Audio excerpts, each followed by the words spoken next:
नमस्कार, मैं डॉक्टर रविशंकर कुमार। आज हम आपको सफ़ेद बाल काले करने का कुछ होम्योपैथिक मेडिसिन के बारे में बात करेंगे। स्वस्थ, सुंदर, काले, लंबे, घने केशों की तुलना सावन के मौसम में घटाओं से की गई है। वास्तव में स्वस्थ, सुंदर बाल खूबसूरती को एक विशेष आयाम प्रदान करते हैं। साथ ही हमारे अंदर आत्मविश्वास भी पैदा होता है और हम जवानी में ही बुढ़ापा महसूस नहीं करने लगते। आजकल हम देखते हैं कि हर प्रायः तीसरा व्यक्ति बालों को झड़ना, सफ़ेद होना या गंजेपन से पीड़ित है। सिर की ऊपरी त्वचा पर जो बाल होते हैं, उनकी जड़ें अंदर गहराई तक जाती हैं। हर बाल की जड़ के सिरे पर एक गोल थैली होती है, जिसे हेयर पेपिला कहते हैं। प्रत्येक बाल को पोषक तत्व यहीं से मिलता है। बालों को बढ़ना, उनका सौंदर्य, चमक, दमक, स्वास्थ्य शरीर की आंतरिक क्रिया प्रणाली से अनुशासित होते हैं। इसलिए ये आपके सामान्य शारीरिक स्वास्थ्य पर निर्भर करते हैं। इसलिए पौष्टिक भोजन, शुद्ध व ताज़ा हवा लें तो इसके लिए जरूरी है। बालों की उचित देखभाल भी सुंदर केश राशि के लिए अत्यंत आवश्यक है। बाल सफ़ेद होने के हम कारण के बारे में बात करेंगे। बालों का झड़ना, सफ़ेद होना, गंजापन के लिए हमारा रहन सहन एवं खान पान ही अधिक उत्तरदायी होता है। कुछ प्रमुख कारण इस प्रकार हैं। मानसिक तनाव। जिंदगी की भागदौड़ एवं चकाचौंध में आज हर व्यक्ति मानसिक तनाव से ग्रस्त है। प्रसाधन। अपने को अधिक युवा दिखाने के उत्साह से लगभग सभी लोग कृत्रिम प्रसाधनों पर निर्भर है। हर व्यक्ति की आकांक्षा होती है, इच्छा होती है कि वह अधिक युवा और खूबसूरत दिखाई दे।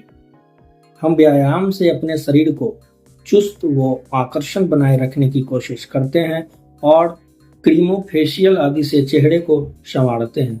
इसी तरह यदि बाल सफ़ेद हो रहे हैं तो उन्हें रंगने की इच्छा होना भी स्वाभाविक है। फलतः शुरू में जो एक दो बाल सफ़ेद होते हैं, रंजकों के इस्तेमाल से उनका रंग हटने पर लगभग सारे बाल सफ़ेद ही दिखाई देने लगते हैं। साथ ही अन्य घातक परिणाम भी सामने आ सकते हैं, जैसे आपको अंधापन। इसी प्रकार बालों को नरम, रेशमी और मुलायम बनाने का दावा करने वाले लगभग समस्त शैम्पू और साबुन बालों को सूखा, रूखा, सफ़ेद ही करते हैं। विटामिनों की कमी के कारण भी बाल झड़ने लगते हैं। कुछ अंग्रेजी दवाओं के साइड इफेक्ट स्वरूप बाल झड़ने एवं सफ़ेद होने लगते हैं। रक्त अल्पता, एनीमिया के कारण भी बाल झड़ने लगते हैं। कुछ बीमारी जैसे सेकेंडरी सिफिलिस के परिणाम स्वरूप भी बाल झड़ने व सफ़ेद होने लगते हैं। हार्मोनल असंतुलन के कारण भी बाल झड़ने व सफ़ेद होने लगते हैं। बाल सफ़ेद होने से कैसे रोकें? बाल के झड़ने एवं सफ़ेद होने की स्थिति में उपचार के साथ साथ रोकथाम एवं बचाव के उपाय अपनाना भी आवश्यक है। खान पान का उचित ध्यान रखना अत्यंत आवश्यक है। विटामिन एवं प्रोटीन युक्त भोजन पर अधिक ध्यान देना चाहिए।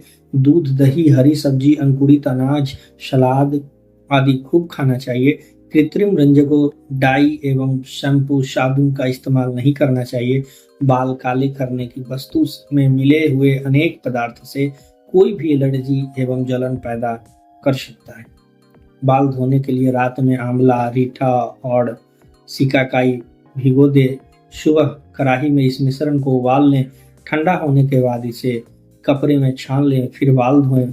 इससे बालों वो प्राकृतिक चमक बनी रहती है। इससे ना तो बाल रूखे होते हैं, न ही बालों को झड़ने का भय रहता है। बालों को रंगने के लिए शुद्ध काली मेहंदी में थोड़ी सी कॉफ़ी और अंडों को पीला जर्दा मिलाकर लगाएं।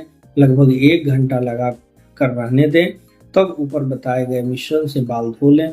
बालों की छटा निराली बनी रहेगी। बालों की देखभाल के अंतर्गत सिर्फ उनका सफाई ही नहीं बल्कि मालिश भी शामिल है। मालिश करते समय हथेलियों के बजाय सिर्फ उंगलियों को ही प्रयोग में लाना चाहिए।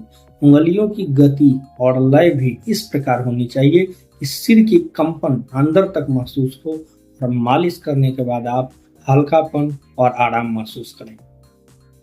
आजकल मशीनों से भी मालिश की जाती है। ये मशीन मसाजक मर्दक हाथों की अपेक्षा सिर में अधिक कंपन पैदा करते हैं, जिससे नाड़ियों का तनाव खत्म होता है। साथ ही सिर की पेशियां, तंतु व ग्रंथियों में रक्त संचार अधिक होकर बालों को शीघ्र लाभ पहुंचाते हैं। मालिश करने के लिए नारियल, सरसों, जैतून या बादाम के तेल का प्रयोग करना चाहिए। महंगे तेल ही बालों को अधिक लाभ पहुंचाते हो, यह सही नहीं है। बस मालिश का तरीका सही होना चाहिए, फिर तेल चाहे सरसों का ही क्यों ना हो। बाल सफेद का कुछ होम्योपैथिक मेडिसिन के बारे में बात करेंगे तो सिर पर फोड़ा बन जाना, चलने पर चक्कर आना, बाल अत्यधिक तेजी से बढ़ते हैं एवं गिर जाते हैं और पुनः उगने लगते हैं। दोबारा उगे बाल पहले की अपेक्षा अधिक काले होते हैं, किंतु रूखे, कठोर, मुंह फटे हुए होते हैं। यह सिलसिला चलता रहता है। सिर में अधिक खुजली होती है, साथ ही गठिया एवं जोड़ों की सूजन भी रहने लगती है।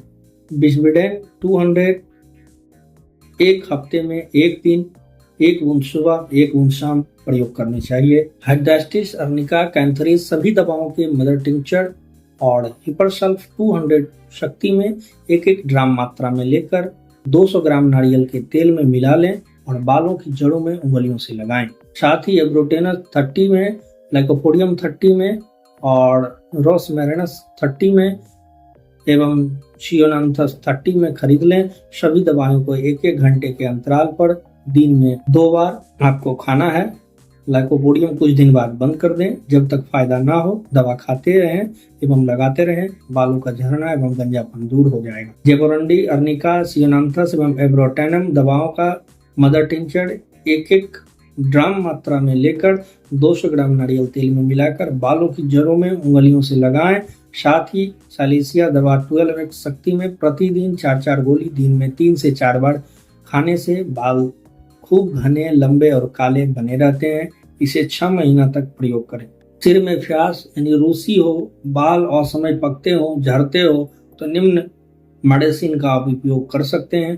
Kali phos, kali mur, calcarea phos, kali phos, natrum mur, silicea सभी दवाओं का 2 ग्रेन मात्रा में 3 बार प्रतिदिन 3 माह तक गुनगुने गर्म पानी के साथ सेवन करने से बहुत अत्यधिक लाभ होता है। प्रसव के बाद बाल झड़ने पर फास्फोरिक एसिड 200 शक्ति में 4 दिन तक दिन में 3-4 बार लें। हाथ लगाते ही हाथ में बाल आ जाएं, कंघी में बहुत बाल आए तो फास्फोरस 30 4-4 गोली दिन में 3 बार लें। सिर की चमड़ी में कोई रोग ना हो तो बाल झड़ने एवं गुंजेपन के लिए स्टिलॉगो 200 शक्ति दिन में 2 बार एवं अर्निका 200 दिन में 1 बार कुछ दिन तक लें, बहुत अत्यधिक लाभ मिलेगा। यदि बालों में खुश्की या फ्यास है तो स्टिलॉगो 200 शक्ति में, हिपरसल्फ 200 शक्ति में एवं बडियागा 30 शक्ति दिन में 2 बार कुछ दिन तक लेने से खुश्की ठीक हो जाती है। एसिड फॉस्फिक्स पोटेंसी में कुछ दिन नियमित सेवन करने से भी गंजापन दूर होता है। धन्यवाद।